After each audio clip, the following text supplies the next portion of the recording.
হাসনাত আব্দুল্লাহর জন্য আমাদের এই এলাকার কৃতি সন্তান রাকিবের ভাই পরিবারের পক্ষ থেকে, কালাম্মার পক্ষ থেকে হাসনাত আব্দুল্লাহ নির্বাচনী ফান্ডে 1 লক্ষ টাকা পুরস্কার দিচ্ছে। আর সকলে হাত তালিতে থাকে। তারপরে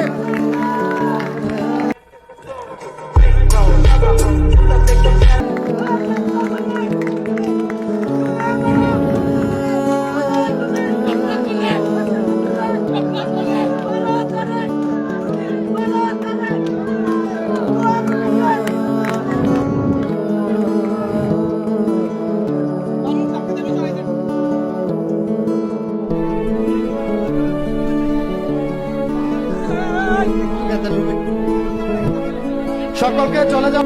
এখানে হাসনাত আব্দুল্লাহ এবং আপনি প্রতিদ্বন্দ্বিতা করছেন, কেমন আশা করছেন 12 তারিখ ফলাফল? আমি হাসনাত আব্দুল্লাহকে বর্তমান সময়ে আমি হাসনাত আব্দুল্লাহকে আমার কোনো প্রতিদ্বন্দ্বিতা মনে করি না। কেন কেন এরকম মনে হচ্ছে? আমার যে গণজোয়ার আমি দেখতে পাচ্ছি, হাসনাতের গণজোয়ার আমার থেকে তার তার অনেক কম, 1/4 ভাগ আচ্ছা জনসমর্থন হাসনাতের, আর আমার 100% জনগণ আছে মানুষের। ফলাফল কেমন মনে করছেন? 100-র মধ্যে আপনি কত পার্সেন্ট পাবেন, হাসনাত আব্দুল্লাহ কত পার্সেন্ট পাবেন? আমি 100% ইনশাল্লাহ।